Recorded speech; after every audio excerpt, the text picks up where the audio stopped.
नाजरीन, मैं हूं बिस्मिल आफ्ताब आलम और आप देख रहे हैं उर्दू हिंदी नॉलेज चैनल। देखिए, जो सिलसिला चल रहा था उसी में आगे बात करते हैं। उससे पहले कल की वीडियो में मैंने एक शेर पढ़ा था। वो शेर मैंने मजरू सुल्तानपुरी का बता दिया था। वो शेर जो था मखदूम का था, याद रखिएगा गलती से। लेकिन दूसरा शेर जो है वो मजरू का ही था।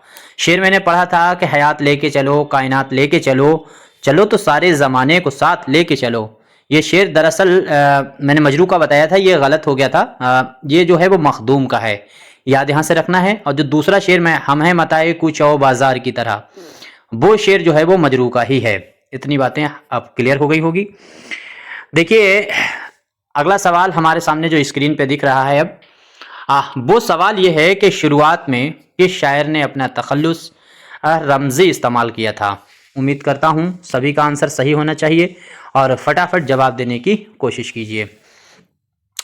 तो यहाँ नीचे से बात करते हैं। देखिए, शाकिर नाजी के बारे में आपको मालूम होना चाहिए। सबसे पहले इनकी पैदाइश 1747 को हुई है। 1747 है, इसमें ये पैदा हुए हैं शाकिर नाजी। और शाकिर नाजी का जो असल नाम है वो भी मोहम्मद सिर्फ लगता है, बाकी यही शाकिर नाजी ही रहता है। आंसर जो आपका सही होने वाला है वो शाह हातिम को याद रखना है। शाह हातिम जो हैं उन्हीं ने सबसे पहले शायरी में अपना तखल्लुस रमज़ी इस्तेमाल किया था। ये बात आपको याद रखना चाहिए। और शाह हातिम है, इनका असल नाम आपको याद रखना चाहिए, शेख ज़हूरुद्दीन इनका असल नाम है। तो शेख ज़हूरुद्दीन किसका असल नाम है? शाह हातिम का ही है।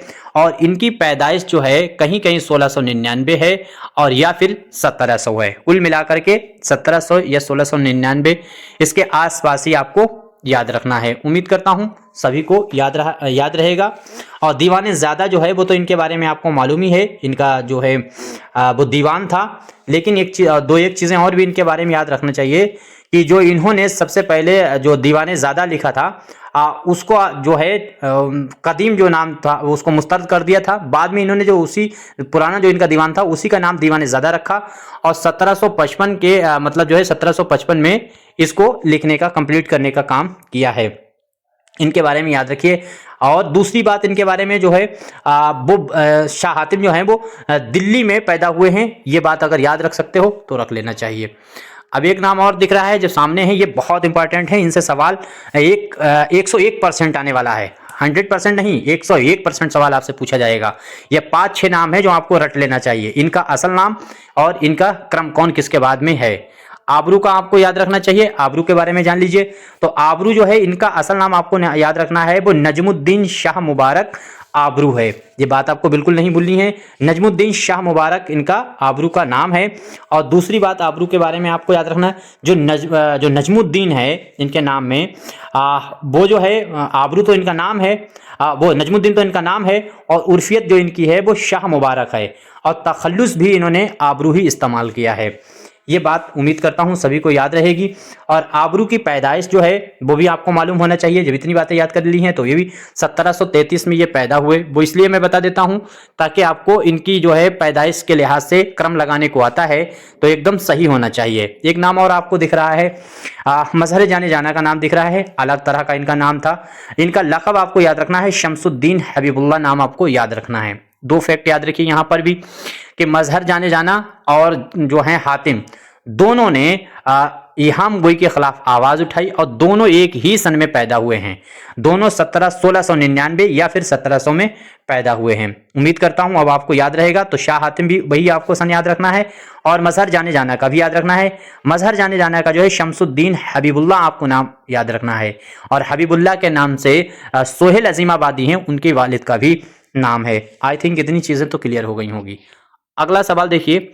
सवाल आपको स्क्रीन पे दिख रहा है कि आबरू की पैदाइश किस शहर में हुई थी। यहाँ पर के लिख दिया है, किस होना चाहिए। तो किस शहर में हुई? क्या दिल्ली में हुई है, ग्वालियर में हुई, हैदराबाद में हुई, आगरा में हुई है? तो शाह मुबारक आबरू की याद रखना है आपको पैदाइश। इनकी पैदाइश जो है वो शाह मुबारक आबरू की ये अभी मैंने शायद बात की है कि नहीं की है, तो ग्वालियर में इनको याद रखिएगा। बहरहाल पैदाइश पे इनकी नहीं बात की है आबरू की।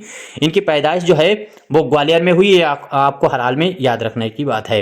दूसरी बात, आबरू जो है इन्हीं की आंख में एक जो है वो फोड़ा था, मतलब फूला था और गांठ थी इनकी आंख में। ये भी चीज़ आपको याद रखना चाहिए। अब इसके बाद में अगला सवाल देखिए। सवाल है कि शायर ने इहाम लफ्ज यहाँ जो है किस शायर ने ईहाम को लफ्ज दोई करार दिया है? इंपॉर्टेंट सवाल है और ये आपको मालूम होना चाहिए। तो उम्मीद करता हूँ सभी का आंसर सही होना चाहिए। देखिए इसमें आंसर जो आपका सही होगा वो तो आपको याद रखना चाहिए, वो होने वाला है ख्वाजा मीर दर्द। ख्वाजा मीर दर्द का नाम आपको याद रखना है, इन्हीं ने लफ्ज दोई कहा है ईहाम को, ये किसी भी कीमत में आपको नहीं भूलना है। अच्छा एक नाम आपको दिख रहा है इसके नीचे मजमून का, तो मजमून के बारे में आपको मोटी मोटी, एक तो मजमून का असल नाम ये हम तो कहते हैं 4-5 हैं, उनको नोट कर लीजिए और बहुत अच्छा रहेगा। तो जो है नाम आपको याद रखना है शरफुद्दीन, आपको याद रखना शेख शरफुद्दीन मजमून का असल नाम है। और मजमून जो हैं वो अकबराबाद के रहने वाले थे, ये बात आपको याद रहे। खान आरजू के बारे में आपको मालूम होना चाहिए क्योंकि खान आरजू तो बहुत इंपॉर्टेंट है। खान आरजू का असल नाम अगर पूछा जाता है तो शेख सिराजुद्दीन है, और ये इन्होंने उर्दू में सिर्फ 27 ही अशार कहे हैं। लेकिन इनसे मुतालिक एक चीज़ आपको याद रखना चाहिए कि जो खान आरजू थे उनको उस्ताद पीर मुर्शिद बंदा कहा करते थे, मीर तकी मीर। तो मीर तकी मीर किसको उस्ताद पीर मुर्शिद बंदा कहते थे? तो ये खान आरजू को कहते थे, और खान आरजू जो है वो इनके सौतेले मामू भी हैं। अब इनके क्रम को हम एक बार आपके सामने रख देते हैं। दूसरी चीज आपको आंसर तो इसमें पता ही चल गया होगा। देखिए सबसे पहले इनमें जो पैदाइश अगर पूछी जाए, जितने मैंने नाम बताए, सबसे पुराना जो है वो नाम आपको हर हाल में याद रखना है खान आरजू का है। सबसे पहले खान आरजू का नाम आपको याद रखना है। खान आरजू के बाद में पैदाइश के लिहाज से शाह हातिम का नाम आपको याद रखना है, और फिर उसके बाद में मज़हर जाने जाना को याद रखना है। दरअसल शाह हातिम और मज़हर जाने जाना 1699 या 1700 में दोनों पैदा हुए। तो सबसे पहले तो खान आरजू का आपको नाम याद रखना है, उसके बाद शाह हातिम और मज़हर जाने जाना को तरतीबवार याद रखना है। अच्छा इसके बाद में आपको जो याद रखने हैं वो आबरू का नाम याद रखना है क्योंकि वो इसके बाद पैदा हुए हैं। और आबरू के बाद अगर आपको नाम याद रखना है तो वो मजमून का नाम रखना है, और मजमून के बाद में आपको शाकिर नाजी का नाम याद रखना है। ये पुराने जितने हैं क्लासिकल शोरा उनके नाम और उनकी तरतीब तो आपको ऐसे ही मालूम होनी चाहिए। देखिए यूपी के एलटी ग्रेड की अगर और अच्छी तैयारी करना चाहते हैं तो स्क्रीन पे अपनी बुक दिख रही है शाहीन, इसको मंगाइएगा। और इसमें जितने प्रैक्टिस हैं, अभी अगर आपकी कुछ भी तैयारी नहीं है, बिल्कुल नए हैं, तो इस किताब को जरूर पढ़िएगा और साथ ही साथ अपने क्लास पूरे कंप्लीट करते रहिएगा, नोट्स बनाते रहिएगा। जितनी प्लेलिस्ट में बढ़ा दिए वो उतने में ही आपका काम हो जाएगा। स्क्रीन पे नंबर दिख रहा है, बाकी आप कॉन्टैक्ट करके बात कर सकते हैं। यहाँ पर हम लोग सवाल अगला बात करते हैं। अगला सवाल है कि शाह नसीर की शायरी को सुनकर किसने कहा था मजमून दिल्ली और उर्दू जबान लखनऊ की खूब है? तो किसने कहा था ये शाह नसीर की शायरी को सुनकर कि मजमून दिल्ली और जबान लखनऊ बहुत खूब है? तो किसके वहाँ ये कलाम में पाया जाता है? तो शाह नसीर के वहाँ। देखिए सवाल को कई तरह से घुमा सकता है, जबान घुमा देते हैं और आप फंस जाते हैं। अगर वो आपके सामने पूछेगा कि मजमून जो है दिल्ली का मजमून किसकी शायरी में मिलता है और जबान लखनऊ की किसके वहां, तो लखनऊ की जबान में दिल्ली के मजमून को किसने इस्तेमाल किया या बयान किया अपनी शायरी में? तो वो आप आंसर देंगे शाह नसीर ने। समझ लीजिएगा ये बात किसने कही है, तब आप जवाब देंगे गालिब ने। उम्मीद करता हूं इतनी चीजें क्लियर हो गई होंगी, अब इसमें कोई कंफ्यूजन नहीं रही होगी। देखिए कंफ्यूजन बनाने को मर्जी हो जी चाहे बनाते रहिए, ज्यादा होशियार बनने की कोशिश करी तो आपका काम तमाम हो जाएगा। देखिए एक बात, कल हमने एक क्वेश्चन बताया था, आप क्लियर कर सकते हैं, बेशक क्लियर करना चाहिए, लेकिन क्लियर करने का अगर टाइम आपके पास है तो क्लियर करिए, वरना अगर टाइम नहीं है तो जितनी चीजें आप क्लियर हैं बस उन पर ज्यादा से ज्यादा रिवीजन पर गौर कीजिएगा। नई बहुत सी ज्यादा चीजें मतलब जो है क्लियर कर करके ठूसने की जबरदस्ती जरूरत नहीं है। कल मैंने एक सवाल रखा था कि किसके वहां चंद्रभान बरहमन जो है वो मुंशी था, तो बस यहीं पर कहानी शुरू और मेरे पास नोट्स फोटो आना शुरू है क्योंकि वो दारा शिकोह का मुंशी था। अब उर्दू वालों ने क्या लिखा है ये जाने, इनका काम जाने। बहरहाल यूजीसी उसे दारा शिकोह मानती भी है आंसर में, और वो जो है वो मुंशी जो है वो दारा शिकोह का ही था, लेकिन वो शाहजहां के वहां बताया जा रहा है कि शाहजहां के वहां तस्करा में था, उसके दरबार में था। तो दरबार में होने का मतलब ये नहीं है कि वो उसी के वहां मुंशी भी था। तो ये चीज आप क्लियर करें, बाकी आपकी मर्जी है, आपके पास टाइम है, जी चाहे जितना तमाशा बनाइए, मेरे पास से कोई फर्क नहीं पड़ने वाला। मेरे पास ये सवाल 3-4 लोगों ने भेज दिया, मैं इसीलिए कह रहा हूं कि वो जो है सवाल या तो सफिशिएंट आप यकीन करने की कोशिश कीजिए, और आपके पास टाइम है तो क्लियर करने की कोशिश कीजिए, टाइम नहीं है तो क्लियर के पचड़े में नहीं पड़िएगा, क्योंकि उर्दू वालों ने तो जो कचरा फैलाया है वो तो अल्लाह ही अल्लाह है। तो उसका क्या नाम जो है वो आपको याद रखना है। वो दरबार में जो था चंद्रभान, तो वो बरहमन वो शाहजहां के बाद था, लेकिन शाहजहां का ही लड़का है दारा शिको। और दारा शिको जब गद्दी पर बैठा तो दारा शिको शायर था और इसकी वो भी शायर था चंद्रभान। तो इनकी दोनों की आपस में दोस्ती भी थी। और ये हिस्ट्री अगर नहीं पढ़ी तो दिल्ली सल्तनत पढ़ लीजिएगा, हिंदी या इंग्लिश में पढ़िएगा, उर्दू की हम बात नहीं कर रहे। तो वो उसी ने अपने वहां दोस्ती के तौर पर इसे मुंशी बना के रखा था। बाकी वो किसके दरबार से जुड़ा है, किसके वहां फकीर था, हमें नहीं पता।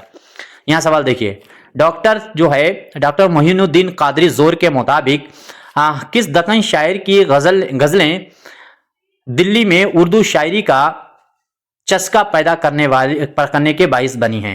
अब यहाँ पर ऑप्शन तो नहीं दिया गया है, अगर कहीं आयोग ऑप्शन दे देता वली दक्कनी तो यहाँ पर सभी के सभी लोग वली के ही लगा देते। लेकिन यहाँ पर जो आंसर सही है, और जो आंसर सही है पीवाई क्यों हम लेकर के आपके सामने आते हैं और उन्हीं को एक्सप्लेन करते हैं। यहाँ आपको आंसर सही होना चाहिए सैयद मोहम्मद फराकी। एक फराकी जो हैं वो वली दक्कनी जो थे उनके दोस्तों में से भी जाने जाते हैं और उनके हमअसर शायरों में भी जाने जाते हैं। तो आंसर आपको बिल्कुल रट लेना चाहिए, सैयद मोहम्मद फराकी। अब यहाँ पर भी एक कंफ्यूजन है, अगर सैयद मोहम्मद फराकी हैं, सैयद मोहम्मद फराकी और साथ ही साथ में जो है वली दक्कनी, दोनों लोगों का नाम ऑप्शन में दिया गया है और ये सिर्फ ऊपर मोहिनुद्दीन कादरी जोर का नाम नहीं दिया है किसके मुताबिक, तो फिर आपको वली दक्कनी लगाना है। वैसे इसका कादरी जोर का नाम दिया गया है तो आपको फराकी लगाना है, चाहे वली दक्कनी ऑप्शन में हो या ना हो। आगे देखिए अगला सवाल देखिए कि करता है ये दो ज़बां से अक्सर हमदे हक व मुदहते पैगंबर। और ये शेर जो है, इस शेर में दरअसल सनद पूछी गई है। क्या सनद पूछी गई, 1 और 2 में क्या सनद है। तो गिनतियां मैंने कहा था हमेशा एक दूसरे की उल्टी होती हैं। एक गिनती जो होती है तो 1 की उल्टी 2 होती है, 2 अगर गिनती है तो 2 की उल्टी 4 गिनती होती है। तो ऐसे में आपको सनद याद रखना है। शेर में अगर गिनतियों का नाम आ जाए तो वो आपको जो है याद रखना है तजाद। ठीक है, उम्मीद करता हूं सभी का क्लियर हो गया होगा। इस शेर में वही है, 1 और 2 गिनती दे दी गई है। आगे देखिए, नूर है सहरा में गोया एक चिराग तूर का। अब ये शेर जो दिया गया है इसको मुकम्मल करने की कोशिश कीजिए। उम्मीद करता हूं, देखिए थोड़ा सा वक्त मेरे पास कम है आज, तो मैं एक्सप्लेन, और थोड़ा सी तबीयत नहीं ठीक है तो हम आपको सामने एक्सप्लेन ना करके सीधे सीधे जवाबों पे बात करते हैं। तो खातिर मायूस में नक्श उम्मीदें, तो ये वाला सी वाला आंसर आपका सही होगा कि खातिर क्या यार हो जाता है।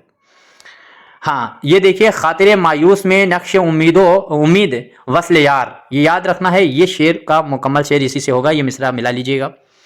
अगला सवाल है, बली की शायरी में क्या नहीं पाया जाता है।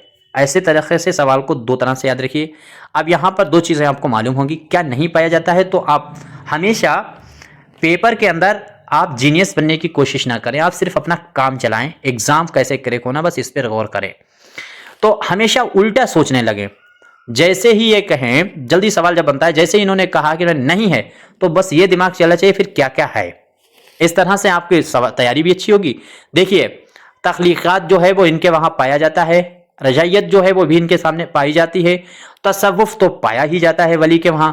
जो नहीं पाया जाता है वो कनूतियत नहीं पाई जाती है, क्योंकि ये तो खूबी मीर तकी मीर और पानी वदायनी की है।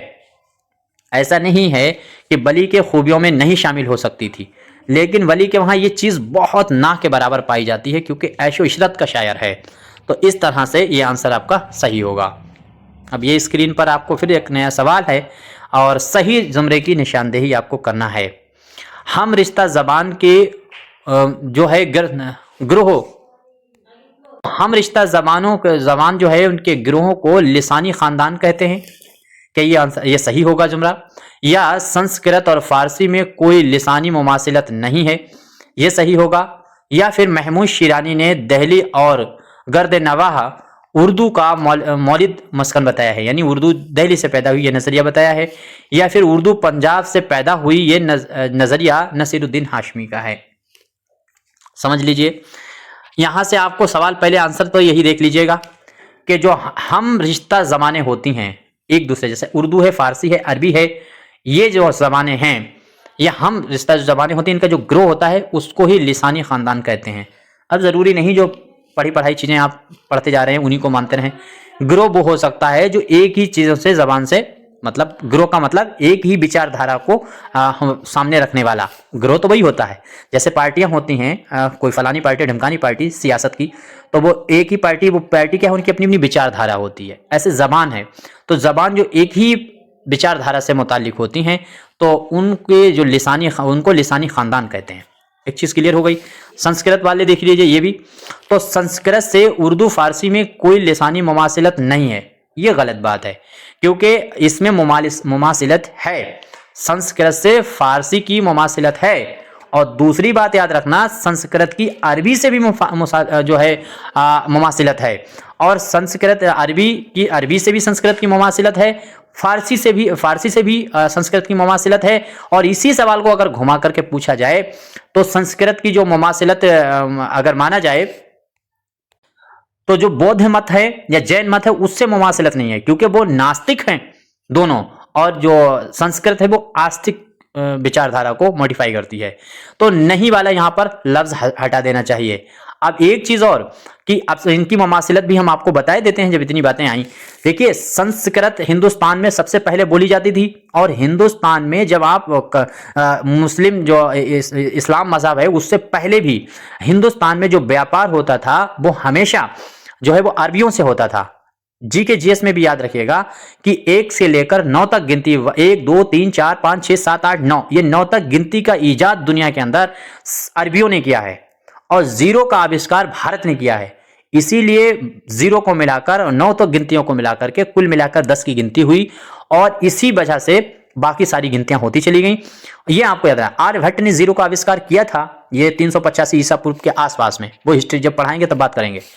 तो इसीलिए इनकी जो है संस्कृत की मुमासिलत जबान जो है वो अरबी है, ठीक है, अरबी से, इसीलिए बहुत सी चीजें अरबी से उर्दू में आई भी हैं, और फारसी से भी है, क्योंकि अरब वालों से भी व्यापार होता है हिंदुस्तान का, और साथ साथ में फारसी जो ईरान के लोग थे उनसे भी होता है। या ऐसे समझ लीजिए कि अरबी जो जबान है उसी से फारसी निकली भी आगे है। उम्मीद करता हूं क्लियर हो गया। अगला वाला पॉइंट देख लीजिए कि महमूद शिरानी ने दहली और गर्दनवा, तो ये जो दहली के आसपास जो बोली जाती है जबान, उसकी पैदाइश का नजरिया दरअसल 2 लोगों ने पैदा की बताया है। एक तो सर सैयद साहब हैं, और दूसरा जो है वो मसूद ने बताया है। तो इस तरह से ये तो गलत है, गलत वो भी ऊपर वाला भी था, लेकिन उसको मैंने कैसे क्लियर हो जाएगा। इसके बाद में उर्दू पंजाब से पैदा हुई, ये भी गलत है, क्योंकि ये नसीरुद्दीन हाशमी का नजरिया है और महमूद शिरानी का नजरिया है। नसीरुद्दीन हाशमी तो दक्कन में उर्दू पैदा है, ये बताते हैं। अगला सवाल देख लीजिए, ये सवाल मैंने अपने दिमाग से इजाद करके आपके सामने रखे हैं। 1-2 सवाल इनमें आप PYQ में आए हुए हैं, बाकी मैंने रख दिए। तो दर्ज झेल में से फिर सही के जोड़ की निशानदेही। देखिए, महमूद शिरानी की पैदाइश राजस्थान के जोधपुर शहर में हुई थी। क्या यह सही है? मैंने कई बार इसलिए रखा है इस जुमले को क्योंकि कई बार मैंने महमूद शिरानी के बारे में बताया हुआ है। मसूद हुसैन खान ने उर्दू की पैदाइश का नजरिया दक्कन को बताया है, ये तो अभी क्लियर हुआ। मसूद ने दिल्ली को बताया है, दक्कन का नजरिया तो नसीरुद्दीन हाशमी का है। और जॉर्ज गुलिस्टन ने हिंदुस्तान में 179 बोलियां बताई हैं, क्या यह सही है? तो आप कहेंगे ये भी गलत है, क्योंकि 179 इसने बताई तो है, बोलियां नहीं बताई हैं। बोलियां तो 544 बताई हैं, इसने 179 जो है वो जबानें बताई हैं हिंदुस्तान में। ये चीज इसलिए गलत है। और सर विलियम जो जोनेस हैं, उन्होंने तकाविली लिसानियात की बुनियाद कायम की। तो ये बात यहां से बिल्कुल राइट है कि सर विलियम जो जोनेस हैं, उस बंदे ने तकाविली लिसानियात की बुनियाद कायम की है। ये तो बिल्कुल क्लियर है। तो उम्मीद करता हूं यहां तक सारी चीजें क्लियर हो गई होंगी। बस यहीं तक बात करते हैं। स्क्रीन पे अपनी बुक दिख रही है, इसको मंगा करके आप बहुत अच्छी तैयारी के लिए मुताला करिए। और अभी भी वक्त है आपके पास, बार बार मौका नहीं मिलेगा। इसमें जितने प्रैक्टिस सेट है उनको लगाइए। बाकी जो कंफ्यूजन है वो हम आपके लिए हैं, लेकिन इसमें जो नोट्स हैं वो आपको रटना है और वीडियो सारे के सारे देखते रहना है, क्योंकि वीडियो में मैं लगातार ऐसे क्वेश्चनों को ला रहा हूं जो आपके लिए मुश्किल खड़ी कर सकते हैं। शुक्रिया।